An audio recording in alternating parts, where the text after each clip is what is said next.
Welcome to success ગુરુ ધોરણ 8 વિષય ગણિત. આજે આપણે જોશું પ્રકરણ 1 સમમેય સંખ્યા. તો ચાલો શરૂ કરીએ. સૌથી પહેલા જોઈએ સમમેય સંખ્યા એટલે શું. તો સૌથી પહેલા તેની વ્યાખ્યા જોઈએ. જે સંખ્યાને p છેદ q સ્વરૂપમાં દર્શાવી શકાય તેને સમમેય સંખ્યા કહેવાય છે. પણ p છેદ q સ્વરૂપમાં દર્શાવવા માટે કેટલીક શરતો છે તે જોઈએ. તો p અને q પૂર્ણાંક હોવા જોઈએ. હવે આગળ વધીએ. આનો અર્થ એ છે કે અંશ એટલે કે p અને છેદ એટલે કે q માં માત્ર આખી સંખ્યાઓ જ આવી શકે. જેમ કે ધન એટલે કે 1 2 3, પછી ઋણ -1 -2 -3 અથવા શૂન્ય. પણ શૂન્યમાં એક બીજી શરત છે, તે આપણે આગળ જોશું. ત્યાં કોઈ પોઈન્ટ વાળી કે અધૂરી સંખ્યા ન હોવી જોઈએ. હવે 0 માટે શું છે? q બરાબર 0 ન થાય એટલે કે છેદ કોઈ દિવસ 0 હશે નહીં સમય સંખ્યાનો. તો આ હતું સમય સંખ્યા એટલે શું. હવે આપણે તેના ગુણધર્મો જોઈએ. તો સૌથી પહેલો ગુણધર્મ છે સમય સંખ્યા 0 એ સમય સંખ્યાઓ માટે સરવાળાનો તટસ્થ ઘટક છે. એટલે કે તમે કોઈ પણ સંખ્યામાં 0 ઉમેરો તો તે સંખ્યા પોતે જ જવાબ આવે, એટલે તેને તટસ્થ ઘટક કહેવાય. હવે આગળ વધીએ. તો બીજો ગુણધર્મ છે સમય સંખ્યા 1 એ સમય સંખ્યા માટે ગુણાકારનો તટસ્થ ઘટક છે. એટલે કે કોઈ પણ સંખ્યા સાથે તમે 1 વડે ગુણો તો સંખ્યા પોતે જ જવાબ આવશે. એનો અર્થ થાય તટસ્થ. હવે આગળ વધીએ. સમય સંખ્યાઓ માટે ક્રમના ગુણધર્મનું પાલન થાય છે. તે કેવી રીતે આપણે સમજીએ. તો આ નિયમ લાગુ પડશે સરવાળા અને ગુણાકારમાં. કઈ રીતે સમજીએ. તો x + y બરાબર y + x થાય અને x × y બરાબર y × x થાય. એટલે આમ જ થશે. હવે ઉદાહરણ દ્વારા જોઈએ. તો માની લો x બરાબર આપણે 5 મૂકીએ છીએ અને y બરાબર 7 મૂકીએ છીએ. તો ડાબી સાઈડ 5 + 7 કેટલા થાય છે? ઈ જ જમણી સાઈડ 7 + 5 કેટલા થાય છે? બંને સાઈડ 12 થાય છે. એટલે x + y બરાબર y + x થાય. તેવી જ રીતે 8 × 6 કેટલા થાય? 48 થાય. અથવા 6 × 8 કરો તો એ કેટલા થાય? થાય 48. માટે x + y બરાબર y + x અને x × y બરાબર y × x થાય. આને કહેવાય ક્રમનો ગુણધર્મ. હવે આપણે આગળ વધીએ. સમય સંખ્યાઓ માટે જૂથના ગુણધર્મનું પાલન થાય છે. હવે જૂથનો ગુણધર્મ એટલે શું તે સમજીએ. તો x + y + z બરાબર x + y કૌંસ પૂરો + z. એવી જ રીતે ગુણાકારમાં x × y × z બરાબર x × y કૌંસ પૂરો × z. હવે આપણે આનામાં એક કિંમત મૂકીને જોઈ લઈએ. તો 3 + 4 + 5 બરાબર 3 + 4 કૌંસ પૂરો +5. એ બંનેનો જવાબ સરખો થાય.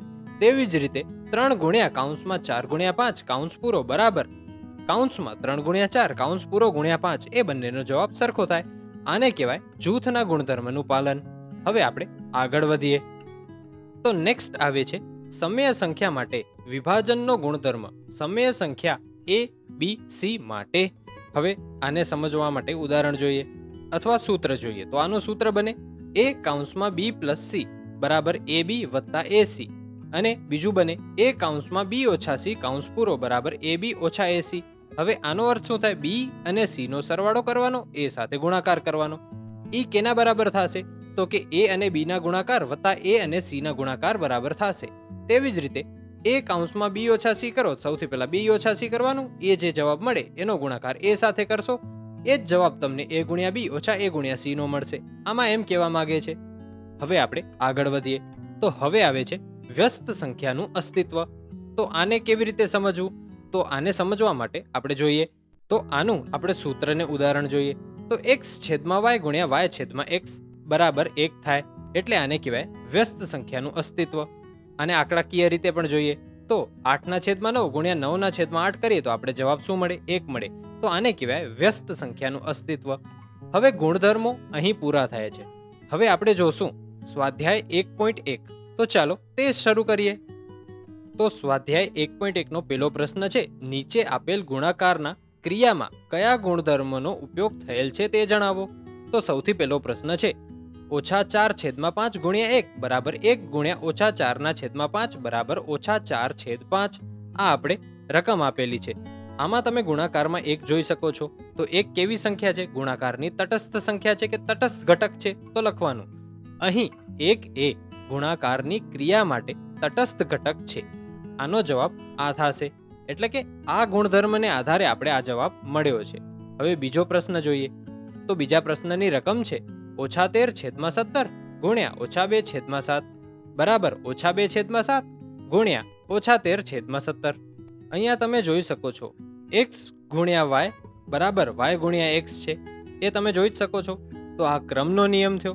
તો લખવાનું અહીં x ગુણ્યા y બરાબર y ગુણ્યા x જેવા ગુણધર્મનું પાલન થાય છે. તેથી અહીં ક્રમના ગુણધર્મનું પાલન થાય છે તેમ કહી શકાય. હવે આપણે ત્રીજા પ્રશ્ન તરફ આગળ વધીએ. તો ત્રીજા પ્રશ્નની રકમ છે -19/29 ગુણ્યા -29/19 બરાબર 1. આમાં તમે શું જોઈ શકો છો? તો વ્યસ્તતા દેખાય છે, એટલે કે વિરુદ્ધાભાસ દેખાય છે. 19 અંશમાં છે એટલે કે -19 અંશમાં છે અને છેદમાં છે બીજી સાઈડ, અને 29 અહીં છેદમાં છે xમાં, તો yમાં અંશમાં છે. તો આ વ્યસ્તતા દેખાય છે. તો લખવાનું વ્યસ્ત સંખ્યાઓનું અસ્તિત્વ હોય છે.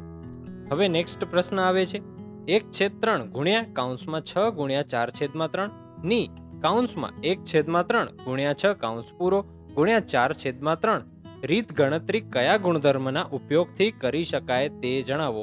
તો આ તમને કેવી રીતે દેખાય છે? a ગુણ્યા (b ગુણ્યા c એમ દેખાય છે, અને બીજી સાઈડ જોઈએ તો a ગુણ્યા b કૌંસ પૂરો ગુણ્યા c એમ દેખાય છે. હા, એમ છે. તો લખવાનું અહીં x ગુણ્યા y ગુણ્યા z કૌંસ પૂરો બરાબર x ગુણ્યા y કૌંસ પૂરો ગુણ્યા z આપેલ છે. માટે જૂથના ગુણધર્મનો ઉપયોગ કરી આપણે ગણતરી કરી શકીએ. હવે આપણે આગળ વધીએ, અને આ છેલ્લી ખાલી જગ્યા જ છે. તો આપણી ખાલી જગ્યા છે બે સમમેય સંખ્યાઓનો ગુણાકાર હંમેશા ખાલી જગ્યા જ હોય. તો આનો જવાબ આવશે હંમેશા સમમેય જ હોય. આજનો આપણો આ વિડીયો અહીં પૂરો થાય છે.